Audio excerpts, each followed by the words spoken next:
I grew up in a Catholic home. When I got to be in high school, went through confirmation. It's kind of like going to college. It wasn't a question of, are you going to college? It was, what college are you going to? It's not a question of, are you going to go through confirmation? You did it. I can't say I was all in. I was in a lot of ways, I was doing it, again, for the wrong reasons, to please my parents, to please the church, to just go along with what I was supposed to be doing. But I strayed very far.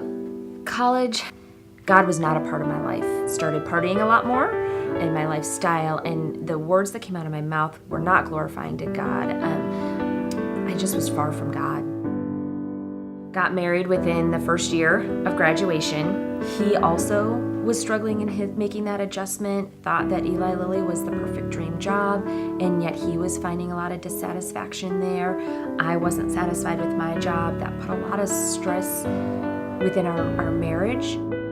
When Evan was born, it reignited that need to find a church home. And for me, I remember thinking, well, if I can't have a relationship with God, if I can't somehow figure out how to have that personal relationship with Him, maybe at least I can do that for my son.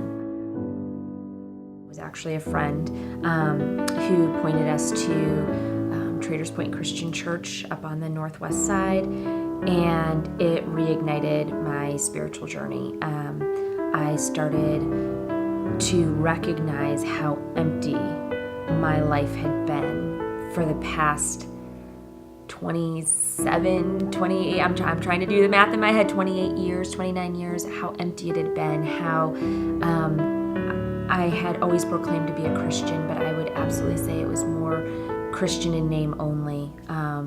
My life didn't reflect that I had any kind of love or passion for Christ. I can't say I did have a passion for Christ. 6 months to a year after attending that church, I truly just felt all in. We were listening to a baptismal testimony video, and this guy broke down in his video in tears and talked about how he was a product of the foster system, and during that time he had been placed in 3 different foster homes, all of which he experienced abuse in. That rocked me to my core. I mean, I sat there in that seat, tears pouring down my face, kind of shaking my fist at God, going, how can you let that happen? And I have never heard God as loud and as clear as I did that day say, then do something. So we got into the car, and Matt and I hadn't said a word, and we started driving home, and Matt said, Kristy, I got to tell you something. And I knew. He didn't even have to say anything more. I said, I already know we're supposed to be foster parents. So last fall, we started the process of becoming foster parents. Silas came to our house at the end of May, little 4-year-old Silas.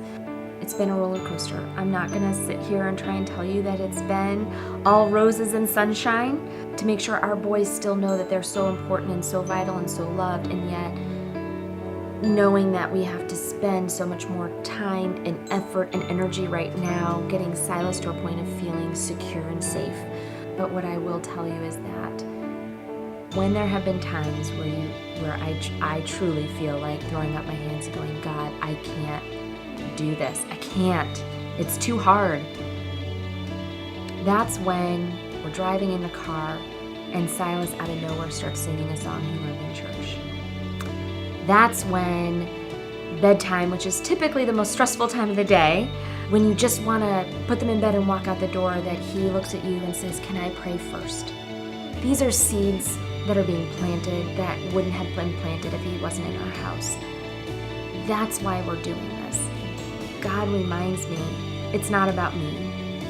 Yes, it is about Silas, but it's about him. It's about glorifying God. It's about changing a life. Who knows who Silas is going to be when he grows up? Who knows the impact he'll have for God's kingdom? Who knows the impact he may have on his family? And that's why we're doing it. I'm Kristy Teeple, and Jesus is faithful. He never disappoints.